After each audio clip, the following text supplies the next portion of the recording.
Hello दोस्तों, आप सभी का स्वागत है मेरे चैनल पे। तो आज की कहानी काफ़ी डरावनी है और जो लोग मेरे चैनल पे नए हैं वो चैनल को सब्सक्राइब कर ले और शुरू से लेकर अंत तक वीडियो को अवश्य देखें, क्योंकि कहानी बहुत ही मज़ेदार है। वो घर जहां एक रात में 6 लोगों की हुई थी मौत। हॉलीवुड में हॉरर मूवी का चलन काफ़ी पुराना है। यहाँ एक से एक डरावनी फिल्में अमिटीविले हॉरर मूवी बनाती है जिन्हें लोग बहुत पसंद करते हैं। ऐसे ही एक फिल्म बनी अमिटीविले हॉरर।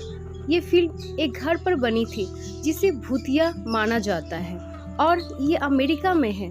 जानिए क्या है इस घर की कहानी। अमिटीविले हॉरर हाउस। 13 नवंबर 1974 23 साल का रोनाल्ड डिफ्यू जूनियर अपने घर मैन मर्डर 6 फैमिली मेंबर्स में था। उसके माता पिता रोनाल्ड डिफ्यू सीनियर और लुइस सो रहे थे। उसके 4 भाई बहन भी सो रहे थे जिनकी उम्र 18 से लेकर 9 साल तक थी।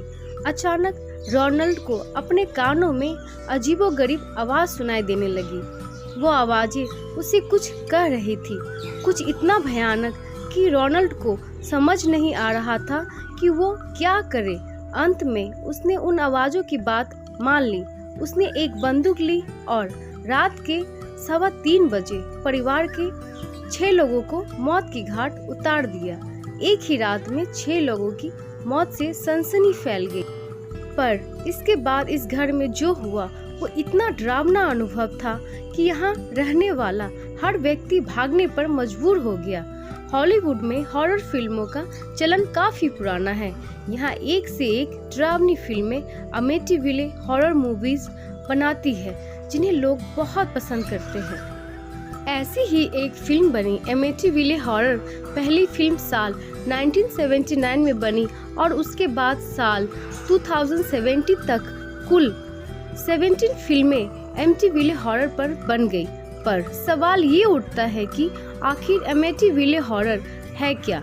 ये अमेरिका के न्यूयॉर्क शहर के पास एक कस्बा है जहां 112 ओशन्यू एवेन्यू के पते पर वो भूतिया घर मौजूद है जिसे लोग अमिटीविले हॉरर हाउस के नाम से जानते हैं। ये घर डिफ्यू परिवार का था और हत्या के मामले के बाद रोनाल्ड को गिरफ्तार कर लिया गया।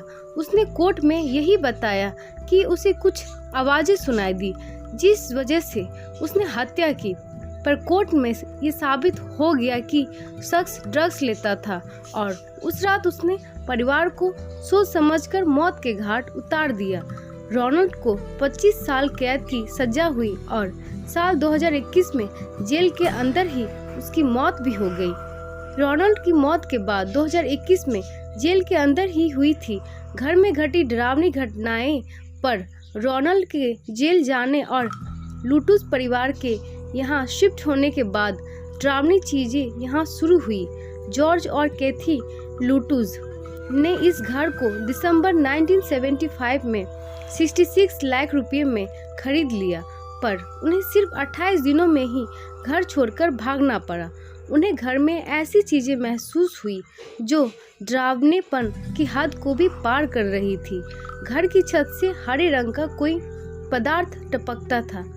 इसके अलावा परिवार को ऐसा लगता था जैसे घर की खिड़कियों से कोई अंदर झांक रहा है। हर रात जॉर्ज की नींद ठीक 3:15 बजे खुल जाती थी।